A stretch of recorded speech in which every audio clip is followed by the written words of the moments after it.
बिस्मिल्लाहिर्रहमानिर्रहीम। मेरा नाम है डॉक्टर नुमान अहमद। आज की इस वीडियो के अंदर हम बातचीत करेंगे कि वीनोजेनिक ईडी क्या होता है, इसकी अलामात क्या हैं, इसकी वजूहात क्या हैं और होम्योपैथी में हम कौन कौन सी मेडिसिन इसके लिए इस्तेमाल करते हैं। दोस्तों, अगर तनाव कम आ रहा हो, तनाव आकर ख़त्म हो जाता हो, एक ही झटके में ख़त्म हो जाए या आहिस्ता आहिस्ता ख़त्म हो, पार्टनर के करीब जाने को दिल नहीं करता और अगर पार्टनर के करीब चले जाते हैं तो जल्दी फ्री हो जाते हैं। इसी के साथ साथ दोस्तों, अगर वीनोजेनिक ईडी होता है तो हमारा नफ्स जो होता है उसमें खून ठहरने का प्रोसेस कम हो जाता है। खून ठहरता नहीं है, जब ब्लड हमारे नफ्स के अंदर ठहरता नहीं है तो हमें वीनोजेनिक ईडी का मसला हो जाता है। इरेक्शन ठीक से नहीं हो पाती और ब्लड वहाँ पर ठीक से लॉक नहीं हो पाता। तो हमारा बॉडी का सिस्टम जो अल्लाह तबारिक व तआला ने बनाया हुआ है, ये इंतहाई पेचीदा है। एक एक चीज़ को अगर समझा जाए तो हमारी पूरी ज़िंदगी ख़त्म हो जाएगी, लेकिन एक स्ट्रक्चर को, एक सिस्टम को हम समझ नहीं पाएंगे। इसी तरह दोस्तों, हमारे नफ्स का जो सिस्टम होता है ये भी बड़ा कॉम्प्लिकेटेड होता है। मैं अगर आपको बताऊं तो इसके अंदर दो टाइप्स का सर्कुलेटरी सिस्टम का जाल बिछा होता है। एक जो सर्कुलेटरी सिस्टम के अंदर नालियों का गुच्छा आता है, जाल आता है, उन्हें आर्टरीज़ कहा जाता है और दूसरी टाइप को वेन्स कहा जाता है। आर्टरीज़ जो होती हैं, इन्होंने दिल से ऑक्सीजनेटेड ब्लड जो होता है हमारे हार्ट से उसे रिसीव करना होता है और रिसीव करके बॉडी के जितने भी डिफरेंट पार्ट्स होते हैं उन हिस्सों तक आर्टरीज़ ने ब्लड को पहुंचाना होता है। और जो वेन्स होती हैं, ये दोबारा डीऑक्सीजनेटेड ब्लड यानी ऑक्सीजन पुअर ब्लड जो होता है वो वापस लेकर हार्ट की तरफ जाती हैं, ताकि उसमें से दोबारा से ऑक्सीजन रिच ब्लड को लेकर हमारी बॉडी में फैला सकें। तो जो दोस्तों हमारा नफ्स होता है, इसकी जो वेन्स होती हैं उनके आगे वाल्व्स लगे होते हैं। उन वाल्व्स के अंदर जाकर ब्लड जो होता है वो एक दफ़ा लॉक हो जाना होता है। जब हमारे नफ्स की वेन के अंदर ब्लड लॉक नहीं हो पाता, ब्लड ना लॉक होने की वजह से हमें वीनोजेनिक ईडी का प्रॉब्लम आ जाता है। वीनोजेनिक ईडी के प्रॉब्लम को दूर करने के लिए दोस्तों होम्योपैथी के अंदर बहुत ही अच्छी अच्छी मेडिसिन्स हैं। उन मेडिसिन्स का अगर आप शॉर्ट इंटरवल ऑफ टाइम के लिए 2 माह के वक्फे को मैं शॉर्ट इंटरवल ऑफ टाइम ही कहता हूँ, क्योंकि बीमारी आने का तो हमारे पास बहुत ज़्यादा दौरानिया होता है। जब एक दफ़ा हमारी बॉडी के अंदर बीमारी लग जाती है तो उसे रूट आउट करने के लिए टाइम चाहिए होता है। 2 माह का टाइम इतना ज़्यादा टाइम नहीं होता, तो 2 माह के मुतवातिर इस्तेमाल से आप वीनोजेनिक ईडी के मसले को पूरी तरह से सॉल्व कर पाएंगे। बाज़ नौजवानों को ये पता ही नहीं चलता कि उन्हें ईडी है कौन सा, वीनोजेनिक ईडी हो गया है या किसी और तरह का ईडी हो गया है। कई दोस्तों ने मुझे कमेंट सेक्शन के अंदर भी सवालात पूछे और मुझे फ़िज़िकली कॉल भी करके पूछा, तो मुझे उनके सारे सिम्पटम्स लेने से ये पता चला कि उन्हें वीनोजेनिक ईडी है। तो लिहाजा मैं इस वीडियो को इसीलिए रिकॉर्ड कर रहा हूँ ताकि उन दोस्तों का फ़ायदा हो सके, भला हो सके। जो दोस्त मुझे व्हाट्सएप पे क्वेश्चनिंग आंसरिंग करना चाहते हैं तो मेरा स्क्रीन के ऊपर व्हाट्सएप नंबर शो हो रहा है। मैं अपना व्हाट्सएप चैनल का लिंक भी इस वीडियो की डिस्क्रिप्शन में दे दूंगा। और इससे पहले दोस्तों, मैंने साइज़ और ग्रिथ को इम्प्रूव करने के लिए एक वीडियो बनाई थी, उसका लिंक भी मैं डिस्क्रिप्शन में दे दूंगा। आप वहां से जाके उस मेडिसिन को देख सकते हैं और एंड स्क्रीन पर भी मैं कुछ वीडियोस के लिंक्स दे दूंगा, वहां से भी जाके उन मेडिसिन को देख सकते हैं। चलिए दोस्तों, जानते हैं कि वीनोजेनिक ईडी जो है इसकी वजूहात क्या हैं और इसका इलाज क्या है और इसकी वजूहात के साथ हमें कौन कौन सी अलामात लाहिक होने का अंदेशा होता है, लाहिक होने का ख़तरा होता है। तो सबसे पहली इसकी जो वजह होती है दोस्तों, वो मास्टरबेशन होता है। जब हम एक्सेस ऑफ मास्टरबेशन करते हैं, एक्सेस ऑफ मास्टरबेशन करने की वजह से हमारी नसें जो होती हैं उन पे अनइक्वल प्रेशर लगता है। किसी जगह से कम प्रेशर लग रहा है, किसी जगह से ज़्यादा प्रेशर लगता है। जो वेन्स होती हैं उनके वॉल्व्स डैमेज हो जाते हैं। जब आप इक्वल प्रेशर अप्लाई करेंगे, इक्वल प्रेशर अप्लाई करने से हमारे वॉल्व्स डैमेज नहीं होंगे।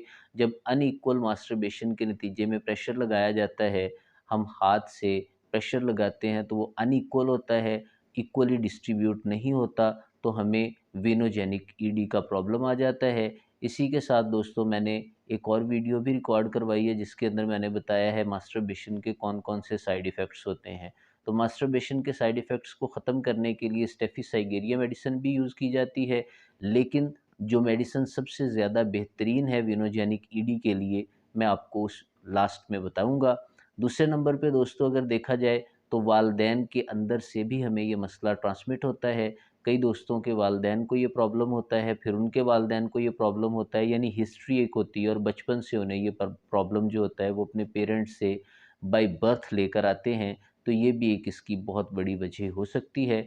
नंबर 3 पे दोस्तों अगर देखा जाए तो वेरिकोसील होती है। वेरिकोज़ वेन, वेरिकोसील जो का जो प्रॉब्लम होता है, इसके अंदर भी वेन्स के जो वॉल्व्स होते हैं, उनके अंदर ख़राबी आ जाती है। वेन्स के वॉल्व्स जो होते हैं वो डैमेज होने की वजह से हमें प्रॉब्लम लाहिक हो सकता है। वेरिकोसील के मुतालिक अलग से मेरी एक वीडियो मेरे चैनल पे रिकॉर्डेड है, उसका भी लिंक मैं डिस्क्रिप्शन में दे दूँगा, आप उसे भी जाके वॉच कर सकते हैं। चौथे नंबर पे दोस्तों अगर देखा जाए तो हमें फ्रैक्चर हो जाता है। हमारे नफ्स के अंदर अगर किसी किस्म का कोई फ्रैक्चर आ गया है, उस फ्रैक्चर की वजह से भी हमें वीनोजेनिक ईडी होने का प्रॉब्लम लाहिक हो सकता है। तो वीनोजेनिक ईडी के बारे में दोस्त इरेक्शन या तो आता ही नहीं है, अगर इरेक्शन आता है थोड़े लम्हे के लिए आता है, उसके बाद फिर डाउन हो जाता है, पार्टनर के पास जाने को दिल नहीं करता। तीसरे नंबर पे अगर उसकी अलामात देखी जाएँ तो हमें ख्वाहिश नहीं होती, हमें ड्राइव करने का दिल नहीं करता, अगर दिल करे भी तो एक दफ़ा ड्राइव करने के बाद हम लूज़ हो जाते हैं, हमारे अंदर वो टाइटनेस नहीं रहती, हमारे नफ्स के अंदर वो सख्ती नहीं रहती, सख्ती के अंदर कमी आना स्टार्ट हो जाती है। होम्योपैथिक मेडिसिन्स की अगर दोस्तों बात करें तो मैं इस मसले के लिए 3 तरह की होम्योपैथिक मेडिसिन्स रिकमेंड करता हूँ। सबसे पहली मेडिसिन जो है उसे हेमामेलिस कहा जाता है। हेमामेलिस 30 सीएच पोटेंसी में इस्तेमाल की जाती है। हेमामेलिस मेरी एक आज़मूदा मेडिसिन है, एक दोस्त को वेरिकोसील थी, उस दोस्त को मैंने इस मेडिसिन को 30 सीएच पोटेंसी में सुबह, दोपहर, शाम और एक एडिशनल टाइम जिस टाइम मैंने कहा जी करे उसे ले ले, तो उस दोस्त ने इस मेडिसिन को दिन में 4 दफ़ा इस्तेमाल किया, तो 15 से 20 दिन के अंदर अंदर उसका वेरिकोसील का मसला पूरी तरह हल हो गया। तो वेरिकोसील दोस्तों नसों के केस में, आर्टरीज़ के केस में और वेन्स के केस में एक बहुत ही अच्छी मेडिसिन है। मेलिस का अगर आप मतवातर इस्तेमाल करते हैं 30 सीएच पोटेंसी में, तो आपके वीनोजेनिक इरेक्टाइल डिसफंक्शन को पूरी तरह से हल कर देता है। वीनोजेनिक ईडी के लिए ये बहुत ही अच्छी मेडिसिन साबित हुई है। अगर दोस्तों दूसरे नंबर पे बात की जाए तो अर्जेंटम नाइट्रिकम मेडिसिन है। अर्जेंटम नाइट्रिकम दोस्तों सिल्वर नाइट्रेट भी कहलाती है। सिल्वर नाइट्रेट दोस्तों एक ऐसी मेडिसिन होती है जो कुश्ता चांदी से प्रिपेयर होती है। मैंने अपने यूट्यूब चैनल के ऊपर कुश्ता चांदी से रिलेटेड एक पूरी वीडियो रिकॉर्ड करवाई हुई है। आप मुकम्मल तौर पे जानकारी उस वीडियो से हासिल कर सकते हैं। यहाँ पर अर्जेंटम नाइट्रिकम को 30 सीएच पोटेंसी में लिया जाता है। अर्जेंटम नाइट्रिकम के केस में दोस्तों अगर देखा जाए तो वो टेस्टिकल के अंदर टेस्टोस्टेरोन लेवल को भी इम्प्रूव करने और बूस्ट करने का काम करती है।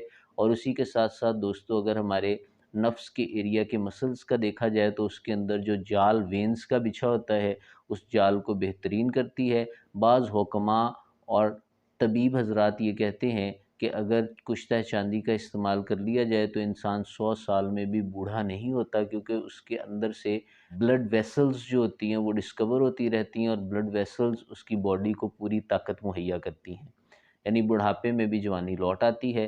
तो अर्जेंटम नाइट्रिकम दोस्तों उसी से प्रिपेयर की गई एक मेडिसिन है जिसे पोटेंटाइज करके होम्योपैथी में इस्तेमाल किया जाता है। इसे भी 30 सीएच पोटेंसी में इस्तेमाल किया जाता है। नंबर 3 पे दोस्तों अगर देखा जाए तो एक बहुत ही बढ़िया मेडिसिन है, एक बहुत ही उम्दा मेडिसिन है जिसका नाम फास्फोरस है। और फास्फोरस को भी दोस्तों 30 सीएच पोटेंसी में इस्तेमाल किया जाता है। फास्फोरस दोस्तों एक नॉन मेटल होती है। फास्फोरस की में इसे पोटेंटाइज किया जाता है। पोटेंटाइज करने के बाद इस मेडिसिन को 30 सीएच पोटेंसी में इस्तेमाल किया जाता है।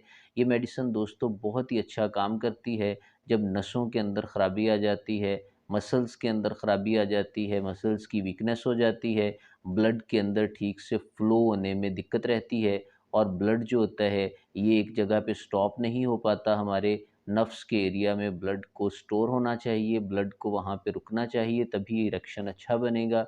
तो ये मेडिसिन फास्फोरस 30 जो होती है ये वहाँ पर ब्लड को स्टॉप करवाने के लिए और वॉल्व्स के अंदर सख्ती लाने के लिए इस्तेमाल होती है, ताकि ब्लड जो होता है वो हमारे जब भी हमारी बॉडी के अंदर ख्वाहिश पैदा होती है तो उस ख्वाहिश के चलते हमारी बॉडी के वॉल्व्स जो होते हैं वो इस तरह उस एरिया के प्राइवेट पार्ट के इस तरह एक्टिवेट हो जाए, ऑक्सीजनेटेड फॉर्म में स्टोर करते हैं, तो डीऑक्सीजनेटेड ब्लड नहीं होने देते। अगर वो डीऑक्सीजनेट हो जाएगा तो हमारे मसल्स वहाँ से कमज़ोर पड़ जाएंगी और वो दोबारा हार्ट की तरफ चला जाएगा और हार्ट से फिर आर्टरीज़ के ज़रिए वापस जब आएगा तब तक इरेक्शन जो है वो कम्प्लीटली लूज़ हो चुकी होगी। लिहाजा फ़ॉस्फोरस 30 पोटेंसी में बहुत ही अच्छा काम करती है। फ़ॉस्फोरस की ख़ासी मिक़दार हमारी बॉडी के अंदर भी पाई जाती है, मुख्तलिफ़ टिश्यूज़ में, और आर्टरीज़ और वेन्स के अंदर भी पाई जाती है। इसी तरह दोस्तों, फ़ॉस्फोरस ने नाइट्रिक ऑक्साइड की हमारी बॉडी के अंदर मिक़दार को बढ़ाना होता है, जो वाइग्रा जैसा काम करता है। और नाइट्रिक ऑक्साइड की अगर मिक़दार बढ़ी हुई हमारी बॉडी के अंदर मौजूद होगी तो हमें ईडी जैसे मसाइल नहीं होंगे, और ख़ास तौर पर जो वीनोजेनिक ईडी है, इसके मसाइल तो बिल्कुल भी पैदा नहीं होंगे। इस मेडिसिन को इस्तेमाल करने का तरीक़ाकार क्या है दोस्तों? इन तीनों मेडिसिन के 4 से 6 कतरे 1 चम्मच पानी में डाल के इस्तेमाल किए जाते हैं दिन में 3 दफ़ा, और तीनों मेडिसिन के दरमियान कम अज़ कम 15 मिनट का वक़फ़ा होना चाहिए। अगर आप 15 मिनट का वक़फ़ा नहीं दे सकते तो एटलीस्ट 10 मिनट्स का वक़फ़ा दें। ये मेडिसिन दोस्तों आपने 3 महीने, 2 महीने तक इस्तेमाल करनी है, या आप 2 मंथ्स यूज़ कर लें। अगर 2 मंथ के अंदर आपका पूरी तरह मसला हल नहीं होता तो आप 3 महीने तक इस मेडिसिन को कंटिन्यू करें। इंशाल्लाह ताला आपका वीनोजेनिक ईडी का मसला पूरी तरह हल हो जाएगा। दुआओं में याद रखिए। नेक्स्ट वीडियो तक के लिए अल्लाह हाफ़िज़।